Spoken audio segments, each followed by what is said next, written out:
مطلب ہے نکاح محرم وچ نہیں کرنا چاہیے. نکاح رسول اللہ دی سنت ہے. جڑا چبل پونا کرتے ہیں گویے بنانے ہیں دوسرے نچانے ہیں وہ عام مہینیاں وچ بھی جائز نہیں ہے, محرم وچ بھی جائز نہیں ہے. سنت کے مطابق نکاح جاؤ, زنا نہ جاؤ. نکاح بند کر کے زنا نام کرنا چاہتے ہو, آنکھوں نہ محرم آ گیا ہے, اسی جڑے بے حیاء جڑے زنائی ہیں اسی زنا دے نیڑے نہیں جاواں دے. آنکھوں محرم آ گیا ہے, اسی مطلب شراب نہیں پیواں دے.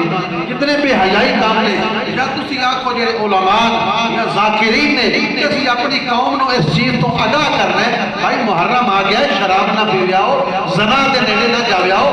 انہاں گندیاں حرکتاں بند نہیں کیتا جاتا اور رسول اللہ کی سنت نو بند کیتا جا رہا ہے. پھر اگر 10 محرم یا محرم دے مہینے وچ نکاح جائز نہیں ہے, پھر کتے کتے تسی مطلب نکاح نہیں کرو دے. رسول اللہ دے وصال دا دن کیا اس تو بڑا دردناک دن ہے صحابہ واسطے؟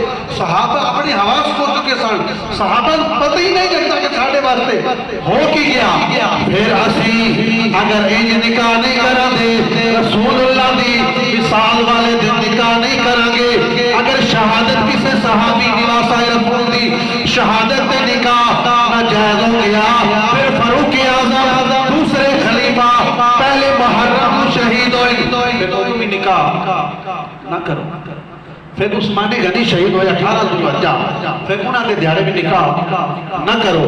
پھر امیر حمزہ شہید ہوئے, پھر غزوہ احد کے اندر, غزوہ بدر کے اندر, غزوہ حنین کے اندر, غزوہ تبوک کے اندر صحابہ شہید ہوئے.